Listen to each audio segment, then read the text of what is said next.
sebenarnya dari udah lama ya Re, kayak sejak 2014 selalu ada janji-janji swasembada garam. Itu kan juga yang membuat kita selalu ribut dengan garis pantai dan lain-lain. Nah, itu kurang lebih apa sih Re yang terjadi di kebijakan tentang garam?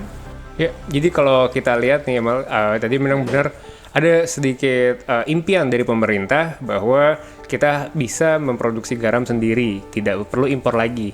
Yang pertama itu di tahun 2015, bulan Januari, waktu itu saat itu Menteri KKP-nya ada Ibu Susi Pujiastuti, itu bilang kalau misalnya kita dari Kementerian KKP ingin Indonesia untuk swasembada garam pada akhir tahun 2015.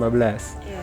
Nah, di sini namun juga ada sedikit gejolakan atau perdebatan dengan kementerian lain, di mana Kementerian Perindustrian dan Kementerian Perdagangan bilang kayaknya baru bisa dilaksanakan tahun 2017. Nah, lalu diulur lagi betul Mal. Jadi ada sedikit penguluran sebenarnya kalau dari hitungan Kemenperin dan Kemendak saat itu. Iya. Nah, namun di akhir 2015 pun tidak tercapai, kita masih impor. Dan akhirnya pada tahun 2017 itu ada Menteri Koordinator Bidang Kemaritiman, waktu itu belum ada investasinya. Waktu itu ada Bapak Luhut Panjaitan bilang bahwa Pak Presiden telah memerintahkan kita untuk swasembada garam pada tahun 2020. Nah, 2020 kan sebenarnya setahun yang lalu malah. Setahun yang lalu, tapi kenyataannya pada tahun 2021 ini kita masih berdebat tentang impor garam atau tidak. Jadi swasembada pangan ini pun sebenarnya tidak kejadian dengan begitu saja, dengan impian-impian yang ada. Nah, memang pemerintah tuh telah melakukan berbagai hal Mal untuk membuat swasembada garam ini. Salah satunya program yang digalakkan pemerintah adalah ekstensifikasi lahan garam. Jadi ada potensi lahan garam Mal, kayak tadi lu bilang garis-garis pantai di Indonesia yang sangat panjang itu ada di NTT salah satunya. Jadi pemerintah melihat ada 21.000 hektar lahan yang berpotensi untuk memproduksi garam. Oh, itu jadi sebenarnya udah dicoba digarap gitu. Iya, sudah dicoba digarap betul Mal. Tetapi memang dari situ butuh proses. Jadi selain adanya penggarapan 21.000 hektar lahan itu, ada juga beberapa program pemerintah seperti pembangunan mini washing plant, ada pabrik pengolah garam industri, lalu juga kita butuh untuk stoknya, untuk tempat penyimpanan, kita juga bangun gudang garam nasional, dan juga pemerintah membangun salt refinery plant.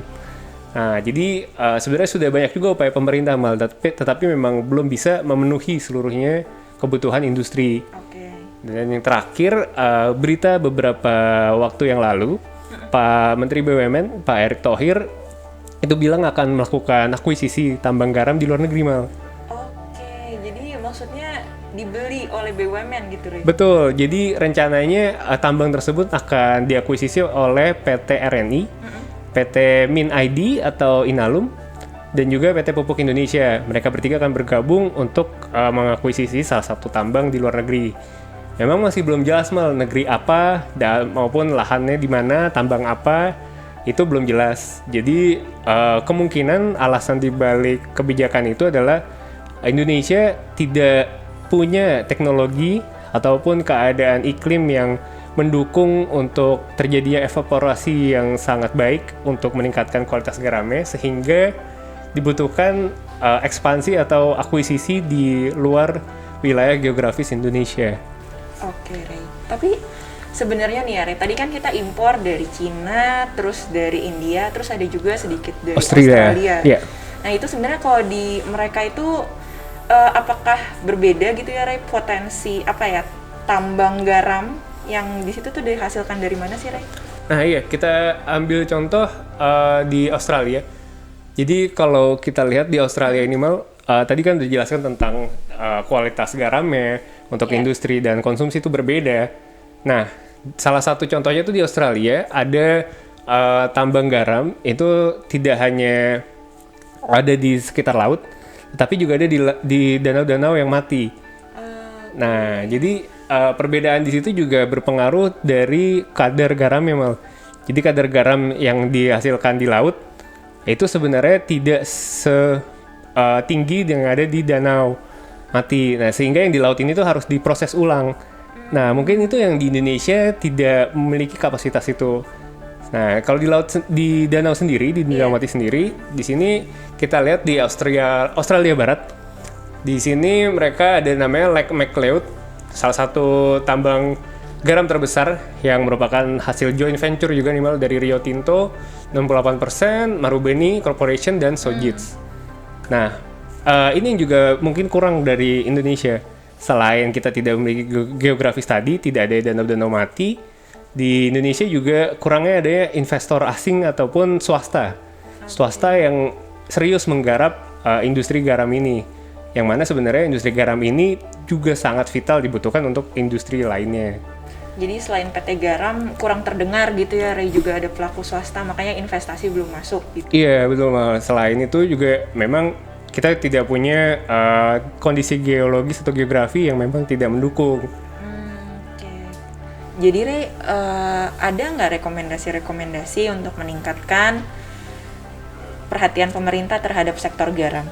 Ya, sebenarnya yang pertama Mal, kita harus mendefinisikan ulang swasembada itu apa. Yeah. Jadi ada dua konsep yang berkaitan dengan swasembada, yaitu ada self-reliance dan juga self-sufficiency. Nah, self-reliance ini tuh yang selama ini mungkin lebih terkenal di masyarakat kita saat ini. Lebih seksi gitu. Lebih seksi, iya. Karena isunya lebih nasionalistik, di mana produksi garam di Indonesia harus dipenuhi dari produksi garam-garam lokal. Yeah. Jadi harus dari orang-orang lokal juga, tidak boleh impor. Nah, ini yang sebenarnya sedikit berbeda ya permasalahannya. Karena kalau dari segi konsumsi, kita tadi udah dijelaskan oleh Malinda, sebenarnya kita bisa memenuhinya. Ya kan, orang-orang di seluruh Indonesia sebenarnya tanpa impor juga sudah bisa menikmati garam atau asinnya kehidupan, ya kan? Tapi untuk makan, iya, untuk menjadi bumbu masakan itu sudah bisa. Tetapi yang kita belum bisa itu adalah sebenarnya garam industri. Nah, ini yang seharusnya diadopsi oleh masyarakat Indonesia, di mana kita seharusnya memiliki konsep self sufficiency. Jadi kita sudah bisa memenuhi garam konsumsi. Garam industri pun tidak apa-apa kalau kita impor. Yang penting industri tetap berjalan. Yeah. Karena kalau industri tidak memiliki bahan baku, salah satunya garam yang terpenting, maka perekonomian juga akan berhenti. Roda perekonomian untuk orang-orang yang ada di rumah tangga juga mengalami gangguan. Industri manufakturnya akan mengalami permasalahan. Iya, itu akan berdampak kepada pertumbuhan ekonomi, pada spending ataupun konsumsi Indonesia seperti itu. Kedua Mal, mungkin selain itu, nah sebenarnya kalau dari ngelihat tadi garam konsumsi ataupun garam produksi untuk industri, nah itu tuh sebenarnya ada rekomendasi lain nggak sih Mal yang bisa mungkin berdampak secara keseluruhan kepada kebijakan garam ini? Oke, tadi kan kita ngebedain gitu ya Ray, ada kebutuhan garam konsumsi dan garam industri. Kalau misalnya memang garam industrinya belum bisa dipenuhi oleh dalam negeri, sembari sudah tadi lo jelaskan juga, sudah dilakukan intensifikasi produksi dan lain-lain, membantu garam rakyat.